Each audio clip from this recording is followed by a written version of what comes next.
The story of Ethernet goes back some 32 years to May 22nd, 1973, when I wrote a memo at the Xerox Palo Alto Research Center describing how Ethernet would work and naming it.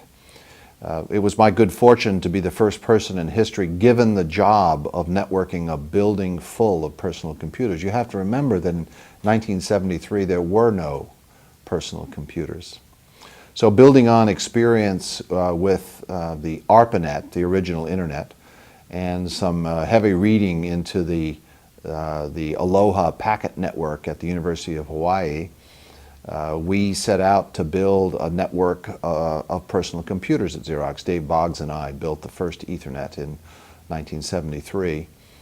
Our first two driving applications were a laser printer. We were building what I gather is the world's first laser printer, which needed to be shared among these hundreds of personal computers. And we also had early internet access. We wanted all of our PCs to be able to access the internet at high speed.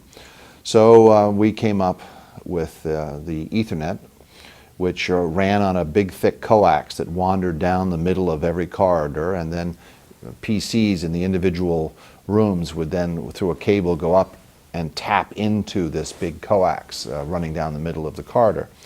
I think we were either lucky or very shrewd that we never referred to the coax as coax. We referred to it as the ether. We talked about sending packets up into the ether and having them propagate everywhere.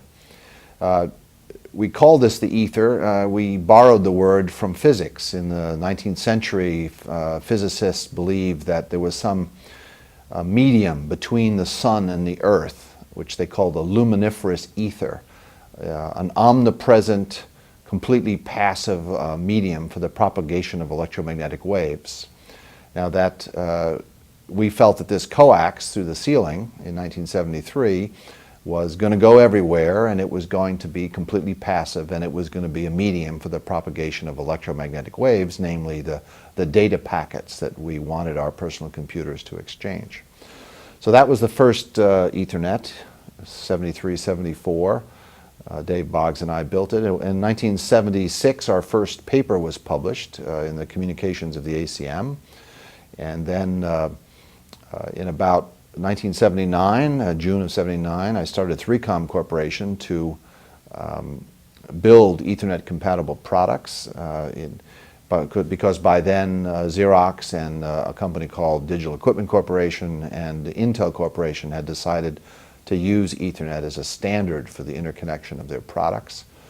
We created IEEE Project 802 to make the Ethernet into a standard. And by December 1982, there became an Ethernet standard that we used to start building products.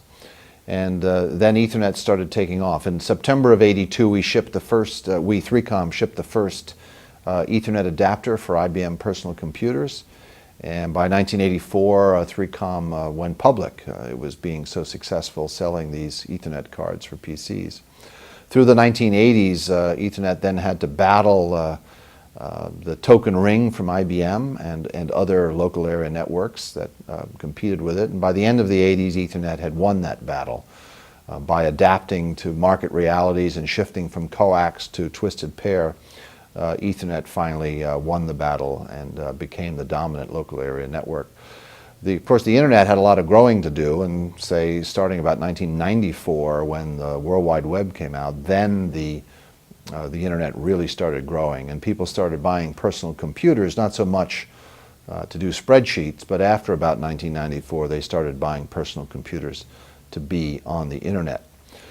So over all this time, since 1973, let's see, that would be 32 years, Ethernet has been proliferating, and more importantly, it's been evolving. In fact, Ethernet's evolved so much that today what people mean when they say Ethernet today bears little resemblance to the so-called CSMA CD technology that Dave Boggs and I developed in 1973. So more important than Ethernet's past is its future and where it's going. And I've come up with 5 prepositions to describe the directions in which Ethernet is now going. Those are Ethernet is going up, and it's going through, and it's going over, and it's going down, and it's going across, all those directions. And let me summarize each of those. Ethernet continues to go up. It started in 1973 at 2.94 megabits per second. It then went to 10 megabits per second, and then 100 megabits per second, and a gigabit per second, and now Ethernet, standard Ethernet runs at 10 gigabits per second, and it's going to go higher. We can expect it to go to 40 or maybe 100 gigabits per second in its next generation. So Ethernet continues to go up, but it's also going through. That is, the wide area networking, WAN infrastructure, is being infused with Ethernet equipment. The old equipment that telephone companies used to use, the TDM SONET infrastructure, is gradually being replaced in the core by Ethernet transport. So Ethernet's going up the LAN and through the WAN, but it's also going over the airwaves. It's becoming wireless, which is a little ironic in that Ethernet was derived from the Aloha packet radio network in 1970, which was wireless. It then went through coax and twisted pair and optical fibers, and now Ethernet has come back to wireless again. So wireless Ethernet, more recently known as IEEE 802.11 or Wi-Fi, and then right behind that WiMAX. So you have Ethernet going wireless, breaking free from wireline access to wireless access. Ethernet is also going down. We've spent the last 30 years networking personal computers, but now Ethernet and its variations and descendants are now going to network subpersonal microcontrollers or embedded microcontrollers, of which there are more than 8 billion shipped every year. Those microcontrollers are today largely unnetworked and therefore less valuable and more expensive.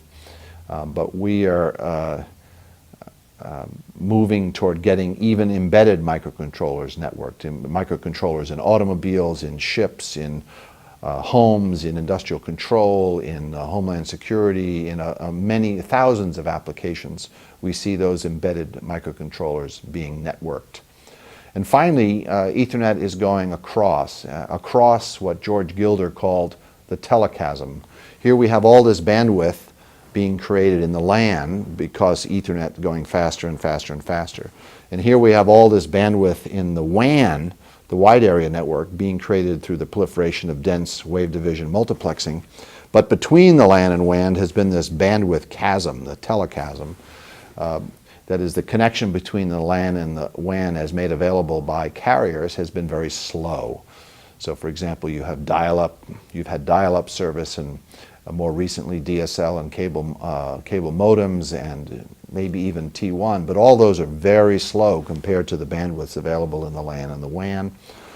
So now we're taking Ethernet across the telechasm in an effort organized by the Metropolitan Ethernet Forum, and we're calling this Carrier Ethernet. It's a version of Ethernet which reconciles the advantages of Ethernet with the requirements of service offerings from carriers, so that carriers can offer a bridge across the telechasm.